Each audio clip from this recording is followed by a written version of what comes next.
अस्सलाम दोस्तों, इंसाइड भी मौजूद में खुश आमदीद। क्या आपको कराची के होटल में मरियम नवाज साहिबा के कमरे का दरवाज़ा तोड़कर कैप्टन सफदर की गिरफ्तारी का वाकया याद है? अगर नहीं याद तो मैं वो वाकया आपकी खिदमत में दोबारा दोहरा देता हूँ। ये पहला मौका था जब मरियम नवाज साहिबा सिंध के दौरे पे थी। ये पहला मौका था जब मरियम नवाज साहिबा बाज़ाब्ता तौर पर पाकिस्तान पीपल्स पार्टी के चेयरमैन जनाब बिलावल भुट्टो जरदारी की मेहमान बनी थी और उन्होंने गड़ी खुदा बख्श में शोहदा की यादगारों के ऊपर न सिर्फ हाजिरी दी थी बल्कि 27 दिसंबर को मोहतरमा बेनज़ीर भुट्टो शहीद की बरसी की तकरीबात में शिरकत भी की थी। और वो रात उन्होंने रत्तू डेरों में मोहतरमा मरियम नवाज ने जो है मोहतरमा बेनज़ीर भुट्टो शहीद की रिहाइशगाह पर गुजारी थी। और उसके बाद मरियम नवाज साहिबा अगले मरहले में कराची मुंतकिल हो गई थी और कराची में उन्होंने मुख्तलिफ तकरीबात से खिताब भी किया था। अपनी पार्टी की मुख्तलिफ तंजीमों के इजलासों में शिरकत भी की थी, अपनी पार्टी लीडर्स के साथ मुलाकातें भी की थी और उसके बाद उन्होंने कराची के एक 5 स्टार होटल में क़याम किया था।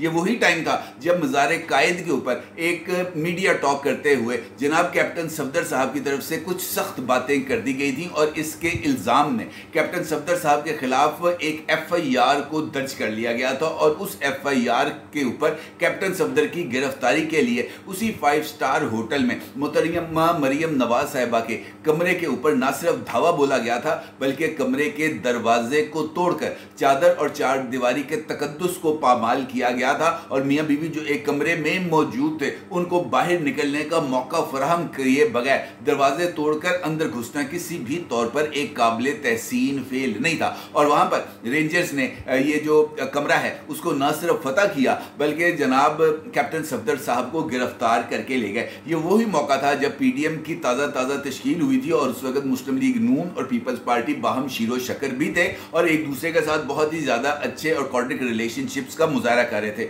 ये वही मौका था जब इस दरवाजे तोड़ने वाले वाक़े को इंटरनेशनल लेवल पर कवरेज मिली थी और ये वही मौका था जब बिलावल भुट्टो जरदारी साहब ने उस वक्त के chief of army staff general Qamar Javed Bajwa sahab के साथ राब्ता किया था और उनसे कराची के होटल में होने वाले इस अफसोसनाक वाक़े पर अपनी रिजर्वेशंस का इजहार भी किया था और रेंजर्स के उन तमाम एहलकारों और उनको अहकामात देने वालों के खिलाफ कार्रवाई का मुतालबा भी किया था। और ये वो मौका था जब पाकिस्तान की जो पॉलिटिकल एलीट थी वो पाकिस्तान की इस्टेब्लिशमेंट के सामने आकर खड़ी हो गई थी और ये वही मौका था जिसके बाद मरियम नवाज साहिबा को एक स्मैश करने वाला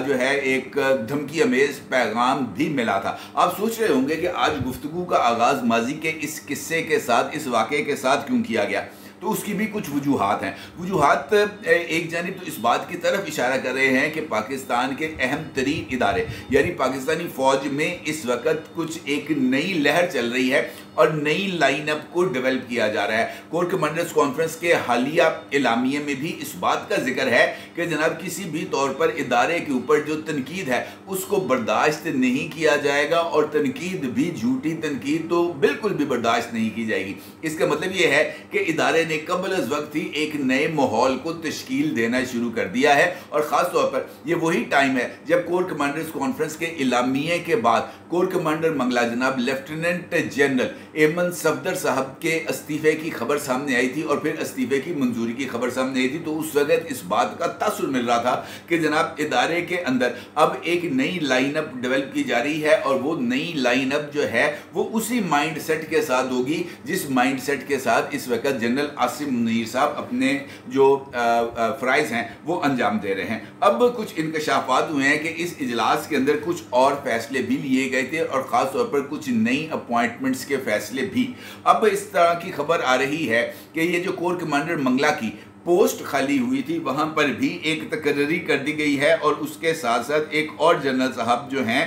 उनकी भी तैनाती कर दी, उनकी भी प्रमोशन कर दी गई है। खबर ये आई है कि जनाब मेजर जनरल उमर बुखारी साहब को तरक्की दे दी गई है और उनको मेजर जनरल से लेफ्टिनेंट जनरल के ओहदे पर प्रमोट कर दिया गया है। मेजर जनरल उमर बुखारी साहब का ताल्लुक 22वीं बलोच रेजिमेंट से है और वो 84वें लॉन्ग कोर्स से फारिग तहसील हैं। इसके साथ साथ इस वक्त एडजुटेंट जनरल के ओहदे पर फाइज लेफ्टिनेंट जनरल आसिम मलिक साहब को कोर कमांडर मंगला के तौर पर तैनात कर दिया गया है और ये जो लेफ्टिनेंट जनरल साहब जिनको प्रमोट किया गया है जनाब जो है उमर बुखारी साहब, इनको अब आसिम मलिक साहब की पोजीशन पर तैनात कर दिया गया है। यानी अब ये GHQ के अंदर एडजुटेंट जनरल के फ़राइज़ अंजाम देंगे। यानी वो सीट जो लेफ्टिनेंट जनरल एमन सफदर के इस्तीफे से खाली हुई थी उसको पुर कर दिया गया। और यहाँ पर यह बात मैं आपको बताऊं कि बहुत सारे अंदरूनी ज़राए इस बात की तरफ इशारा कर रहे थे कि जनाब आसिम मलिक साहब जो है लेफ्टिनेंट जनरल आसिम मलिक साहब, वो उनकी ये ख्वाहिश थी कि उनको अपॉइंट किया जाए एज DGI। और माजी में भी जब ये बात खबरें गर्म हुई थी कि मौजूदा DGI lieutenant general Nadeem Ahmed Anjum साहब जो है वो उनका जो उनकी जो एक्सटेंशन है वो गैर मुअय्यना मुद्दत को उसको ख़त्म किया जा रहा है और जनाब लेफ्टिनेंट जनरल नदीम अहमद अंजुम साहब को तैनात किया जा रहा है पाकिस्तानी एम्बेसडर के तौर पर USA में। तो उस वक्त भी ये खबरें सामने आ रही थी कि जनाब आसिम मलिक साहब इस वक्त DGI की पोस्ट के लिए फ्रंट रनर हैं। लेकिन इससे मौजूदा इन दो फैसलों से इस बात की तरफ इशारा होता है कि इस वक्त पाकिस्तान की जो फ़ौज है वहाँ पर और पाकिस्तान के अहम तरीन इदारे में जनरल आसिम मुनीर साहब की जो सोच और लाइन ऑफ एक्शन है वो प्रिवेल कर रही है। अलबत्ता ये जो हैं जिनको भी प्रमोट किया गया है जनरल उमर अहमद बुखारी साहब, इनके हवाले से कुछ चीज़ें हैं और ये वही मामला है जिसका जिक्र मैंने आपके साथ मरियम नवाज़ के वाक़े का हवाला देकर गुफ्तगू के आगाज़ में किया था, क्योंकि ये बड़ी एक रेलिवेंसी है इसके अंदर। General Umar Ahmad Bukhari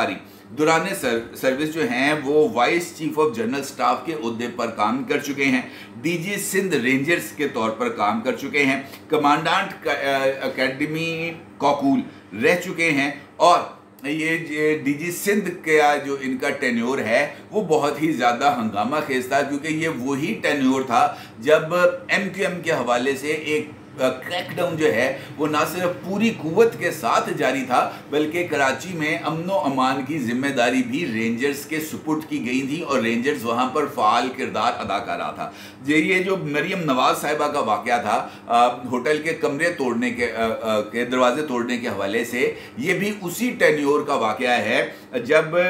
DG rangers जो थे वो जनरल उमर अहमद बुखारी साहब थे। यानी जिस वक्त मरियम नवाज़ साहिबा वाला ये नाखुशगवार वाक़या कराची के 5 स्टार होटल में दरपेश हुआ था, उस वक्त जो अहकामात दिए गए थे रेंजर्स को, वो अहकामात अगर आए होंगे तो यकीनी तौर पर जनरल उमर अहमद बुखारी साहब की तरफ से आए होंगे और इनके बारे में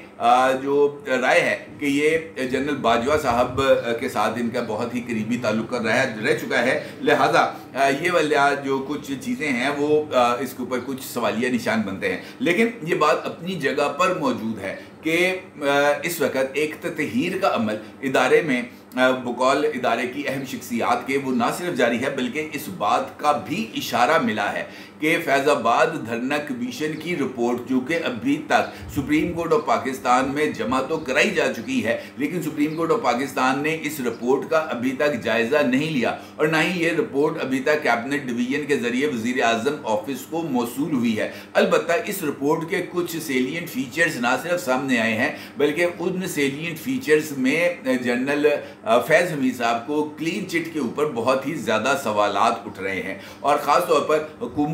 हुकूमत में शामिल अहम तरीन ज़ोमा इसके ऊपर बहुत ही ज़्यादा एतराज़ात कर रहे हैं कि जनाब जनरल फैज़ हमीद साहब को किस तरह क्लीन चिट मिली और वो इस पर भी इजहार कर रहे हैं, अपना इजहार ख्याल कर रहे हैं कि हमने कमीशन के रूबरू अपना मौक़िफ़ प्रॉपरली पेश करने का मौका ही नहीं मिला, लिहाजा जब तक हमें अपना ये जो सफाई है अपना मौक़िफ़ है इसको पेश करने का मौका ही नहीं मिला, हमसे सवाल जवाब ही नहीं हुए, तो फिर किस तरह जनरल फैज़ हमीद साहब को जो है वो क्लीन चिट दी जा रही है। दूसरी जानिब जनरल फैज़ हमीद साहब के हवाले से टॉप सिटी वाला जो हाउसिंग सोसाइटी थी उसमें उनकी मुबैना इन्वॉल्वमेंट के एतबार से या उसको मुबैना तौर पर हथियाने के इल्ज़ाम में जनरल फैज़ हमीद साहब के खिलाफ एक महकमाना इंक्वायरी का आगाज़ हो गया है। खबर यह भी है और आला तरीन डिफेंस ज़राए ने इस बात की तरफ इशारा किया है कि मुमकिना तौर पर आने वाले चंद रोज़ में जनरल फैज़ हमीद साहब के हवाले से और साबिक़ chief of army staff general Qamar Javed Bajwa sahab के हवाले से फैज़ाबाद धरना केस में भी एक इंटरनल इंक्वायरी का आगाज़ हो सकता है, ये देखने के लिए कि क्या वाकई ही फैज़ाबाद धरना केस और फैज़ाबाद में जो धरना था TLP का, तहरीक लब्बैक पाकिस्तान का, हाफिज़ ख़ादिम हुसैन रिजवी साहब का, वो वाक़तन स्टेट स्पॉन्सर्ड था, उसके अंदर किसी तरह की ISI की या किसी और इदारे की इन्वॉल्वमेंट भी मौजूद थी या नहीं, और अगर थी तो इसके अहकामात कहाँ से आए थे, क्यों आए थे, उन अहकामात की वजूहात क्या थी। मुमकिन तौर पर आने वाले चंद दिनों के अंदर जनरल फैज़ हमीद साहब और जनरल कमर जावेद बाजवा साहब के हवाले से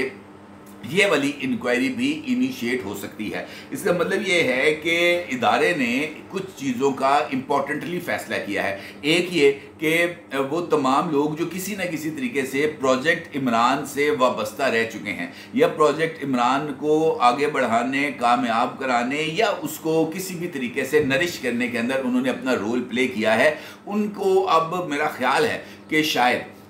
जो है वो साइडलाइन किया जाएगा और उनकी जगह पर मौजूदा माइंडसेट के हामिल लोगों को आगे लाया जाएगा, ताकि ये जो इब्हाम है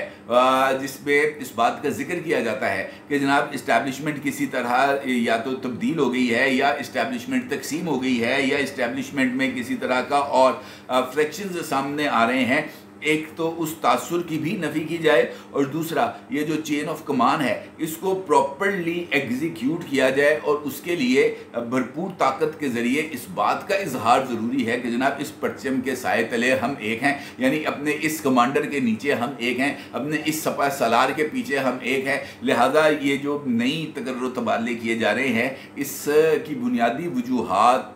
तो कुछ और भी होंगी यकीनी तौर पर, लेकिन बज़ाहिर इस तरह लग रहा है कि जैसे chief of army staff general Asim Munir साहब अपना जो कंट्रोल है वो ऑलरेडी है उनका, लेकिन उसको ना सिर्फ और ज़्यादा मजबूत कर रहे हैं बल्कि लाइक माइंडेड पीपल जो है उनको आगे लाकर ये चीज़ें हैं उनको ज़रा मैनेज करने की इस वक्त भरपूर तरीके से काविशें और कोशिशें जारी हैं। मेरा ज़रूर ज़ाहिर कीजिएगा। आपका बहुत शुक्रिया। अल्लाह हाफ़िज़।